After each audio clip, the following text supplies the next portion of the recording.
You are the smartest person in almost every room you walk into, and it is slowly destroying you. Because the same mind that sees everything clearly is the exact thing that makes you invisible to everyone around you. You know the feeling. You are in a meeting, or at a dinner table, or in the comments of something you posted online.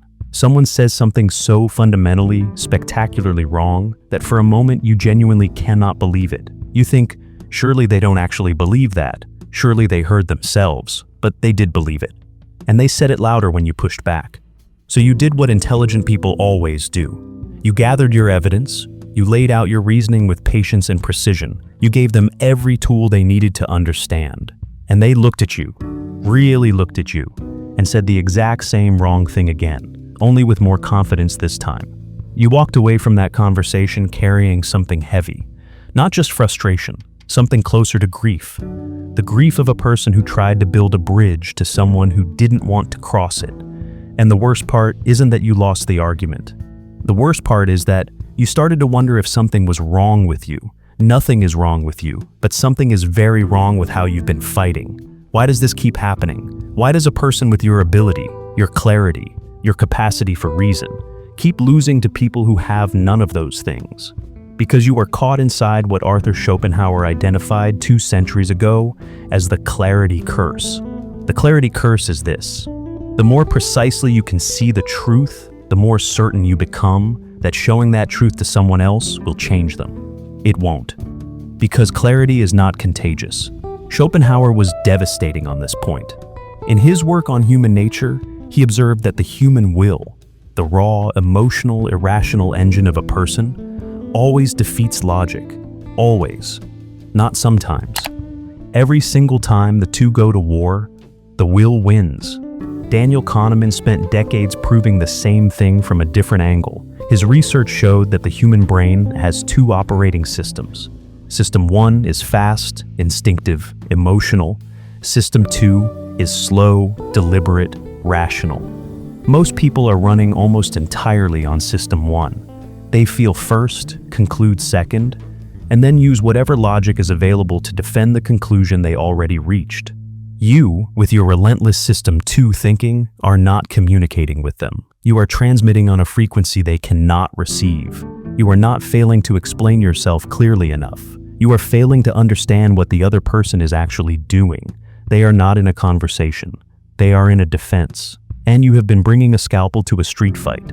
So what do? If logic is a trap and evidence is fuel for their resistance, how do you actually win? You stop trying to win, and you start using Schopenhauer's most ruthless intellectual tool. You agree with them, completely, enthusiastically, until their own argument collapses under its own weight.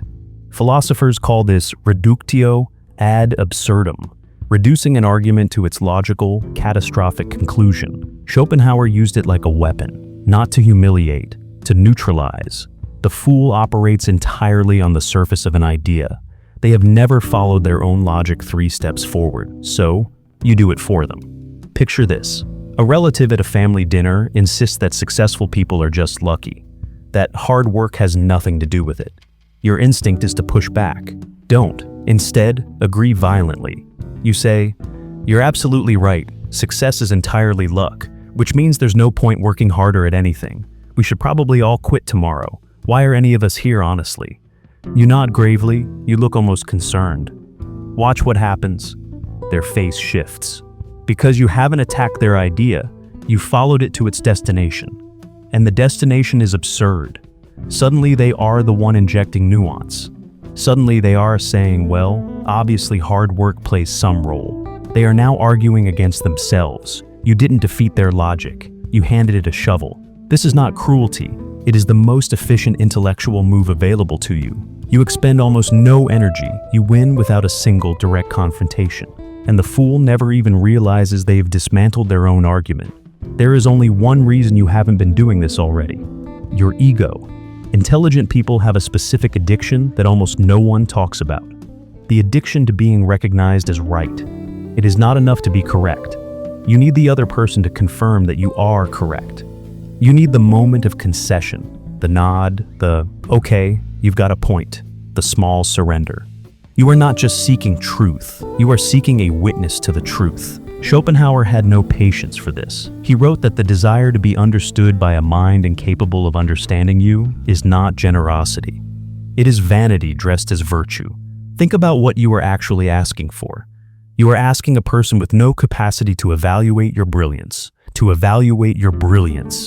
are asking a colorblind critic to judge a painting. Their verdict carries no information. It tells you nothing real. The moment you detach your self-worth from their acknowledgement, you become genuinely untouchable. Not cold, not arrogant, untouchable. Because you have removed their ability to hurt you by removing the one thing that gave them power, your need for their approval. Here is what nobody tells you about chronic exposure to irrational people. It does not just exhaust you, it rewires you. Stupidity is not passive, it is aggressively contagious. Cognitive load research is unambiguous on this. When your brain is forced to constantly anticipate unpredictable, irrational behavior, to monitor tone, suppress frustration, formulate arguments, and walk on eggshells simultaneously, it burns through its highest cognitive resources first. The resources you use for original thinking, for deep focus, for the kind of sustained mental work that actually builds things in your life. The people around you who drain you the most are not doing it intentionally. They are doing it structurally, simply by existing in your orbit and forcing your brain into a permanent defensive posture. Schopenhauer recognized this at a visceral level. He was famously solitary, not because he hated people, but because he understood the mathematics of mental energy. Every fool you engage with in good faith is taking something from you that they will never return. Your time, your clarity, your creative capacity. Things that cannot be recovered by sleeping longer or drinking more coffee. They are gone. You have one mind. It is the most valuable thing you own. You do not leave it unlocked in a dangerous neighborhood. Start treating it accordingly. So, how do you protect it in practice when you cannot simply avoid these people? When they are in your family, your office, your daily life. You stop showing up as yourself. This is the second strategy, and it is more sophisticated than the first. You create what Schopenhauer described as a social mask.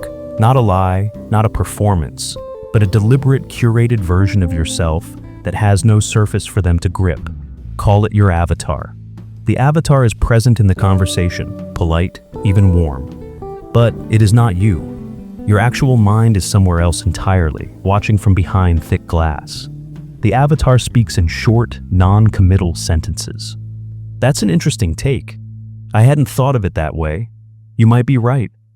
Notice what these sentences have in common. They give the other person absolutely nothing to attack.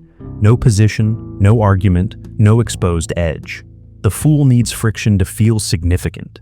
Without friction, they have nothing to push against. They will either talk themselves into circles or lose interest entirely. The deepest version of this strategy is a complete internal shift. You stop experiencing these conversations as debates that can be won or lost. You start experiencing them as observations. You are watching a person's psychology in real time. You are seeing the Dunning-Kruger effect operating live, in the wild. There is something almost fascinating about it, if you are far enough away from it emotionally to observe it clearly. Distance is not indifference. Distance is power, now. Feel that discomfort? That voice saying this sounds cold, sounds calculated, sounds like something a decent person wouldn't do. Good. That voice is the reason you've been suffering. That discomfort is not your conscience protecting you. It is years of social conditioning telling you that the virtuous thing, the good, noble thing, is to always meet people where they are, to always try, to always extend your understanding one more time. And that conditioning has been eating your life. Here is the clinical reality. Kruger and Dunning's foundational research proves something that should permanently change how you see this situation. The incompetent person does not know they are incompetent, not because they are in denial, because the cognitive skills required to recognize incompetence are the exact same skills that competence is built from. They genuinely cannot see what they cannot see. It is not a choice. It is a structural limitation. You cannot reason someone out of a position they didn't reason themselves into. Continuing to try is not kindness. It is a refusal to accept reality. And in refusing reality, you are not helping them. You are feeding yourself to a machine that cannot be fixed. Letting go of the need to rescue people from their own thinking is not callousness. It is the most honest thing you can do. But here is where it gets genuinely dangerous. What happens when the fool is not just an irritant, but your boss, your investor, the person who controls whether you advance or stagnate? This is a completely different problem, and most advice about difficult people completely ignores it. When a person of limited intellect acquires authority, their entire psychology reorganizes around one terror: exposure. On some level, not conscious, not articulated, they sense that the people beneath them are more capable than they are. They do not respond to this by becoming curious or hungry to learn. They respond by becoming hostile to anyone who makes them feel small. And the fastest way to make an insecure, powerful person feel small is to be visibly, publicly smarter than they are.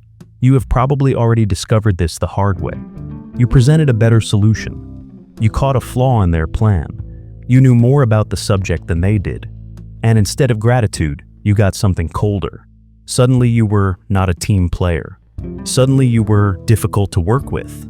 Suddenly your best ideas were being attributed to someone with less ability and more social awareness than you. Schopenhauer wrote that displaying conspicuous intelligence in the presence of mediocrity is, to the mediocre mind, an unpardonable sin. They will not attack your ideas. They will attack your character. They will not debate your reasoning. They will question your attitude. And they will use every institutional tool available to make your life smaller. You cannot out-argue a person who controls your circumstances. You have to outmaneuver them. In the history of Chinese warfare, there is a story that every strategist knows, and it is the most complete illustration of this principle ever recorded. Sima Yi was the most brilliant military mind of the Three Kingdoms era. He served under Cao Rui's regent, Cao Shuang, a man of spectacular arrogance and almost no strategic ability. Cao Shuang despised Sima Yi, not because Sima Yi had done anything to him, but because every time Sima Yi was in a room, Cao Shuang could feel the difference in their minds, and that feeling was intolerable to him. Cao Shuang began systematically stripping Sima Yi of his military commands, pushing him into ceremonial, powerless roles, watching him, waiting for any sign of resistance. Sima Yi saw exactly what was happening. He also saw exactly what his options were. Resistance would mean death, his own and his family's. Compliance would mean slow irrelevance. So he chose a third path that Cao Shuang never anticipated. He became pathetic. Not defeated, pathetically, visibly, almost comically broken down. When Cao Shuang's spies arrived to assess him, Sima Yi trembled. He spilled food on himself during meals and didn't seem to notice. He confused names, he wheezed, he squinted at documents he couldn't seem to read. He performed the complete collapse of a man who was no longer a threat. The spies reported back. Cao Shuang laughed. His greatest rival had become a drooling old relic. He stopped watching. And the moment Cao Shuang looked away, Sima Yi stood up. He moved with such precision and speed that within months he had orchestrated a complete seizure of power. Cao Shuang was removed. His reign ended. Sima Yi's family would go on to found the Jin dynasty. He waited years. He absorbed humiliation deliberately, strategically, and patiently. And then, in the fraction of a moment that his adversary's attention drifted, he took everything. Your intelligence is not a badge to wear on your chest. It is a concealed instrument. The most dangerous minds in history understood that the timing of its deployment matters more than its existence. So, how do you apply this in practice? With the difficult manager, the obstructive colleague, the gatekeeping bureaucrat, you feed them the one thing they are actually starving for: significance. Ask for their advice on something minor. Let them correct a small, low-stakes error you made. Thank them in front of others for a contribution that cost you nothing to praise. You are not surrendering. You are not being dishonest. You are performing a precise psychological procedure. You are anesthetizing their threat detection system. The insecure, powerful person is constantly scanning for disrespect. When their scan returns nothing but deference, it powers down. And the moment their defensive vigilance drops, you can operate freely. The key is surgical specificity. You are not becoming a yes person. You are not abandoning your own judgment. You are choosing exactly which territory to cede, The trivial, the visible, the things that cost you nothing. You keep the territory that matters, your actual thinking, your real work, your most important ideas, protected behind a wall of performed humility that the fool never thinks to look behind. You trade a momentary dent in your pride for unimpeded movement toward everything you actually want. Sima Yi traded years of performed helplessness for an empire. What are you willing to trade for unobstructed access to your own potential? There is one more thing standing between you and genuine freedom from this. And it is the thing you least expect, your own compassion. Think about the people in your life who have been consuming your mental energy for years. The friend who cannot manage money and argues passionately about economic systems. The family member who creates chaos everywhere they go and insists they are surrounded by difficult people. How many hours have you spent trying to help them see themselves more clearly? How many conversations have started with you believing this time will be different? It never is. And yet, you keep going back. Not because you enjoy suffering, but because you are convinced, somewhere deep and sincere, that if you can just find the right words, the right angle, the right moment of openness, you can give them the clarity they have been missing. Schopenhauer called this thinking what it actually is, the arrogance of rescue. You have decided, without their consent, that they need saving. You have decided that the version of reality you carry is so obviously superior to theirs that delivering it to them is a gift rather than an imposition. And in doing so, you have placed yourself in a position of permanent obligation, responsible for someone else's refusal to change indefinitely. Character, Schopenhauer argued, is not something that develops through conversation. It is structural. People do not change their nature through exposure to better arguments. They change their circumstances. Or they don't. The person who has been this way for 10 years will be this way for another 10. Accepting that is not giving up on them. It is finally stopping the quiet war you've been waging against reality on their behalf. Here is the image I want you to sit with. Imagine you are walking through a hospital, the kind of ward where the most acutely confused patients are kept. People call out to you from doorways. One insists you owe them something. Another tells you confidently that you are in the wrong place. Another laughs at how you're dressed and says something cutting. You keep walking, not because you are heartless, but because you understand that their statements are not about you. They are symptoms. You do not take a diagnosis personally when it comes from someone who cannot see clearly. The world you are navigating every day is that ward, at massive scale. When someone with limited understanding attacks your reasoning, they are not delivering a verdict. They are displaying a limitation. When someone rejects your idea, they are not evaluating your idea. They are revealing the ceiling of their comprehension. The insult is not information. The rejection is not a judgment. They are data points about the person delivering them, not about you. This is what Schopenhauer meant when he described genuine wisdom as the capacity for detachment, not emotional numbness, not the performance of not caring, but the actual, metabolized understanding that most of what other people say about you reflects them, not you. Once that understanding moves from concept to feeling, something changes. The exhaustion lifts. The chronic low-level wound of being misunderstood starts to close. You stop needing them to see you, because you finally see yourself clearly enough that their blindness becomes irrelevant. Your mind is the only one you are responsible for. Keep it clean. Keep it sharp.